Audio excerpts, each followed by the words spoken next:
മാംഗോസ്റ്റിന് കൊതി പറഞ്ഞപ്പോൾ കുറച്ച് മാംഗോസ്റ്റിൻ വാങ്ങി കേട്ടോ. പിന്നെ ലാസ്റ്റ് ഞാനിട്ടൊരു വീഡിയോയിൽ റംബൂട്ടാൻ കണ്ടപ്പോൾ വീട്ടിൽ റംബൂട്ടാൻ ഉണ്ടോ എന്ന് ചോദിച്ച് കുറച്ച് പേര് എനിക്ക് DM ചെയ്തിരുന്നു. പക്ഷേ ഇത് റംബൂട്ടാൻ നമ്മളുടെ അല്ല, നമ്മുടെ തൊട്ട് നിയർ ബൈ ഹൗസിലെ റംബൂട്ടാനാണ് കേട്ടോ. ഇത് അവിടെ ഒരുപാട് ചെടികളൊക്കെ ഉള്ളൊരു വീടാണ്. അത് നമ്മുടെ തൊട്ട് ബാക്കിൽ ഉള്ള വീടാണ്. മാംഗോസ്റ്റിന് ഭയങ്കര വിലയാണെങ്കിലും അതിൻ്റെ ഉള്ളിൽ ഫ്ലഷ് ഒരു ഇത്തിരിയേ ഉള്ളേ, പക്ഷേ ഭയങ്കര ടേസ്റ്റാണ് കേട്ടോ.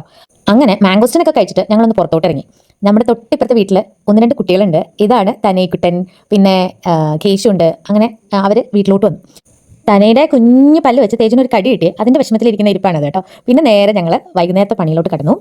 ചപ്പാത്തി ഉണ്ടാക്കാം എന്ന് വിചാരിച്ചു. ചിക്കൻ കറി ഓൾറെഡി വെച്ചിട്ടുണ്ട്. അപ്പോൾ ചപ്പാത്തി ചിക്കൻ കറി കോമ്പിനേഷൻ ആഹാ, എന്തായാലും ചപ്പാത്തിക്ക് കുഴക്കുക. അപ്പം ഞാൻ വിചാരിച്ചു പിറ്റേ ദിവസത്തേക്കും കൂടി കുറച്ച് കുഴച്ച് വെക്കാമെന്ന്. അങ്ങനെ കുറച്ച് നാളത്തേക്കുള്ളതും വെച്ചിട്ടുണ്ട്. ഇത് രാത്രി ഞങ്ങൾക്കുള്ളത് മാത്രം പരത്തിയെടുത്ത്, പിന്നെ എന്നെ ഹെൽപ്പ് ചെയ്യാനായിട്ട് ഫുൾ ടൈം ഹെൽപ്പറാണ് എൻ്റെ തേജു. ഞാൻ അവിടെ പരത്തിക്കൊണ്ടിരിക്കുന്ന സമയത്ത് തേജു ഇത് ചുട്ട് നല്ല സൂപ്പറായിട്ടൊക്കെ എല്ലാം ചെയ്യുകയൊക്കെ ചെയ്യും കേട്ടോ. പിന്നെ ചുമ്മാ ഒന്ന് പുറത്ത് വന്ന് പുതിയ കാർ പോർച്ചാണ്, എങ്ങനെയുണ്ടെന്ന് പറയണേ.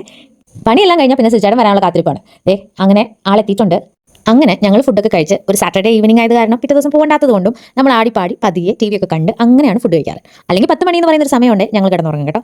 TVയുടെ മുന്നിൽ വന്ന പപ്പയും മോളും കൂടി ഇട്ട് തുടങ്ങും. അങ്ങനെ പതുക്കെ പറഞ്ഞ് ഒരു ധാരണയിലെത്തി ഭക്ഷണമൊക്കെ കഴിച്ചു തുടങ്ങി കേട്ടോ. അപ്പോൾ ഇന്നത്തെ വിശേഷം അത്രേ ഉള്ളൂ. See bye next video. Bye by.